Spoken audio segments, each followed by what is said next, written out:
Invisible exports کیا ہیں؟ Invisible exports یعنی کہ پوشیدہ برآمدات کون سی ہیں؟ Many Pakistani men work overseas specially in the oil field of Saudi Arabia, یعنی بہت سارے پاکستانی ایسے ہوتے ہیں جو کہ بیرون ممالک میں کام کر رہے ہوتے ہیں، خاص طور پہ آئل کی فیلڈ میں کام کر رہے ہوتے ہیں، سعودی عربیہ میں، یو اے ای یعنی کہ عرب اماراتس میں، اور اس کے علاوہ یو ایس اے میں، یو کے میں، where wages are much higher than at home, یعنی جہاں پر انہیں اپنے ملک کی نسبت زیادہ تنخواہ دی جا رہی ہوتی ہے. They send back some of their money, تو وہ اپنی تنخواہ کا کچھ حصہ اپنے گھر میں، اپنے ملک میں اپنے گھر والوں کو، اپنے فیملی ممبرس کو بھیجتے ہیں، their families in Pakistan. This money is called invisible imports. تو ایسی جو امپورٹس ہوتی ہیں انہیں ہم کیا کہتے ہیں؟ انویزیبل امپورٹس، یعنی کہ پوشیدہ برآمدات کہتے ہیں. ان کی جو ہمارے پاس بیسٹ ایگزامپل آ جاتی ہے وہ ہے بینکس. جو ہم بینکس کے تھرو ہم اپنے پیسے اپنے فیملی ممبرس کو ایک پروفٹ کی صورت میں سینڈ کر رہے ہوتے ہیں، وہ ہمارے پاس انویزیبل امپورٹس ہیں. آگے آ جاتا ہے ہمارے پاس long questions.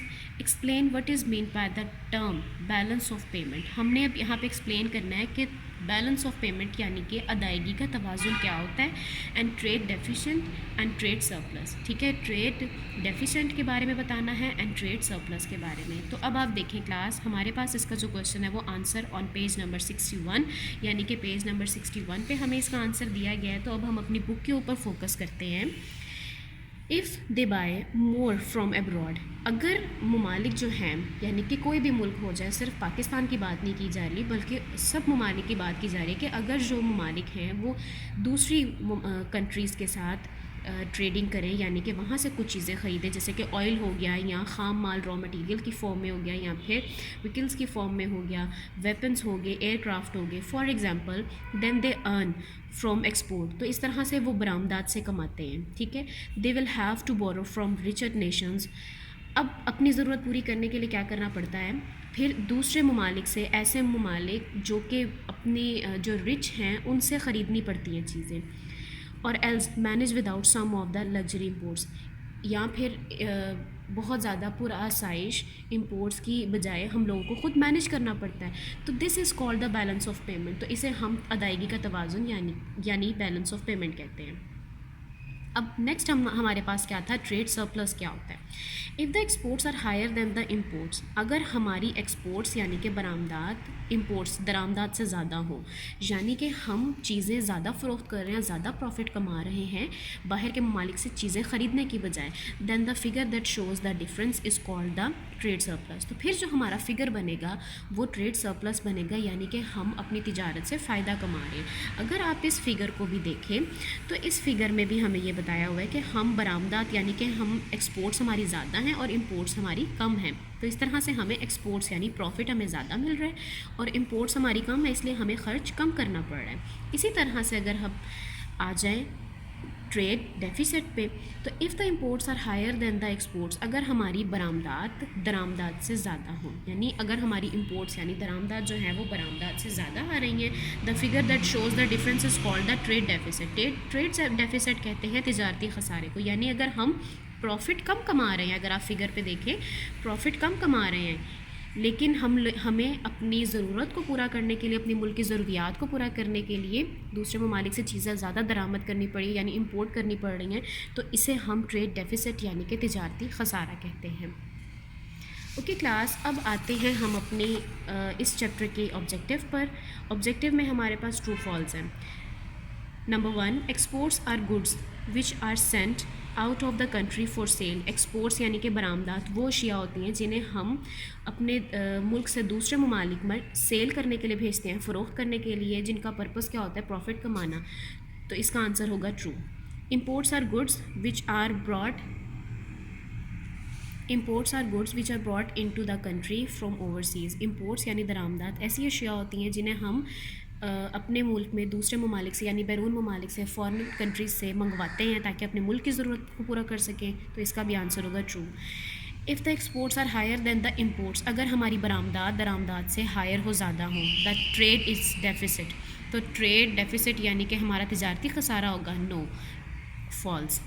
If the exports are lesser than the imports, اگر ایکسپورٹس برآمدات کم ہو امپورٹس یعنی درآمدات کے نسبت، تو ٹریڈ از سرپلس، ہمیں فائدہ ہوگا. اس کا آنسر بھی ہمارے پاس ہوگا false. If imports are equal to exports, اگر ہماری امپورٹس یعنی کہ درآمدات برابر ہو برآمدات کے یعنی ایکسپورٹس کے is called balance of payment, تو اسے ہم اپنی توازن ادائیگی کیا کہیں گے، یعنی کہ ہماری جو پیمنٹس ہیں وہ بیلنسڈ ہیں، تو آنسر ہوگا ٹرو۔ نمبر 6 ہے most country payments are in euro, ہماری کنٹری کی جو پیمنٹ ہے وہ یورو میں ہوتی ہے، بہت سارے کنٹریز کی پیمنٹ، اس کا آنسر ہے true. Number 7 euro is the currency of U S A, euro currency U S A کی ہے، تو آنسر ہے ہمارے پاس false. On 1st January 2002 euro coins and notes were introduced. 1st January 2002 کو کیا یورو کرنسی اور coins اور notes introduce کیے گئے تھے، تو آنسر ہے true. Number 9 cotton is exports in 2 forms, cotton 2 forms میں ایکسپورٹ ہوتی ہے، تو آنسر ہوگا false. Number 10 the process of rayon was invented in about 1900، rayon بنانے کا جو پروسیس ہے وہ 1900 میں ایجاد کیا گیا تھا، تو آنسر ہوگا ٹرو۔ ہوپ فلی اسٹوڈنٹس آپ لوگوں کو آج کا لیسن سمجھ میں آیا ہوگا۔ تھینک یو سو مچ، اللہ حافظ۔